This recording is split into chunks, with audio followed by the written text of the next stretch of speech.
दोस्तों, आज हम बात करने जा रहे हैं उस अदाकारा की जिसने सिर्फ अपनी मुस्कान से दिल जीत लिया, जिसके बालों की एक लट ने पूरे देश का फैशन बदल दिया, जिसकी आंखों के रहस्यमय चमक ने वो कौन थी जैसी फिल्म को अमर बना दिया।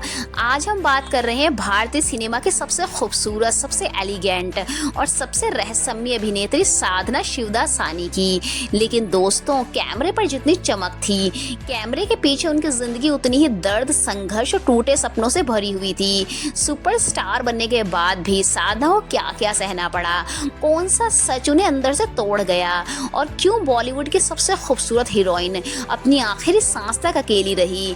आज हम बताएंगे साधना की पूरी जीवन कथा, उनके चमकते करियर से लेकर उनकी अनकही चौंकाने वाली सच्चाइयों तक। साधना शिवदास सानी का जन्म 2 सितंबर 1941 को कराची में हुआ था। उनका परिवार विभाजन के समय भारत आ गया और कठिन परिस्थितियों में मुंबई के चौल में रहने लगा। बचपन से ही साधना अलग थी, खूबसूरत, शर्मीली और फिल्मों के सपनों में खोई हुई। उनके पिता हॉलीवुड की प्रसिद्ध अभिनेत्री साधना के फैन थे, इसी वजह से उन्होंने अपनी बेटी का नाम साधना रख दिया। बचपन में साधना बहुत कम बोलती थी, लेकिन स्क्रीन पर चमकने का सपना उनके अंदर हमेशा एक आग की तरह जलता रहा। स्कूल में जब एक बार उन्होंने मंच पर एक छोटा सा रोल किया तो पूरा हॉल तालियों से गूंज उठा। शायद उसी पल उन्हें एहसास हुआ कि उनका रास्ता फिल्मों की ओर जाता है। साधना ने अपने करियर की शुरुआत मॉडलिंग और छोटे रोल से की। उनकी किस्मत उस दिन बदल गई जब उन पर निर्देशक रमेश सहगल की नजर पड़ी।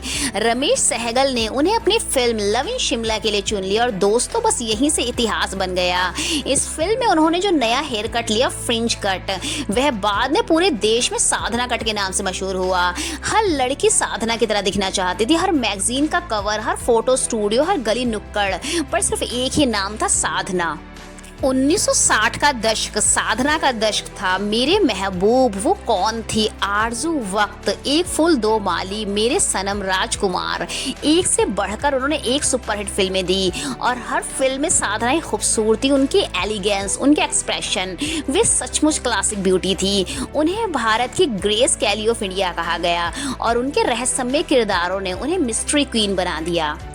फिल्मों में चमक रही साधना के दिल में बसते थे डायरेक्टर R.K. नैयर। दोनों ने कई फिल्मों में साथ में काम किया और धीरे धीरे रिश्ता प्यार में बदल गया।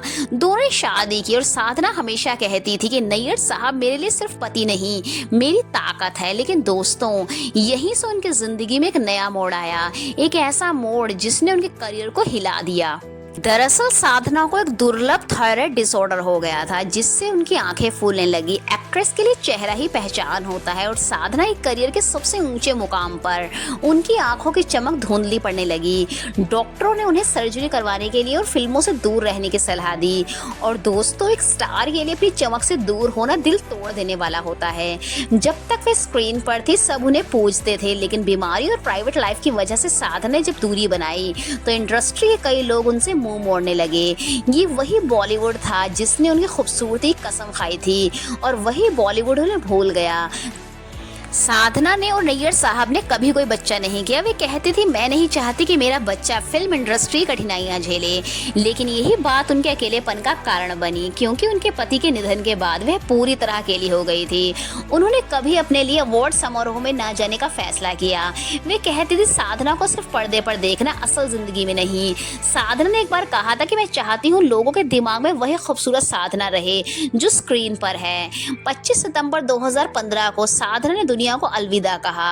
अस्पताल में भी उन्होंने मीडिया को दूर रखा। सुपरस्टार होने के बावजूद उनकी अंतिम यात्रा बेहद शांतिपूर्ण, निजी थी।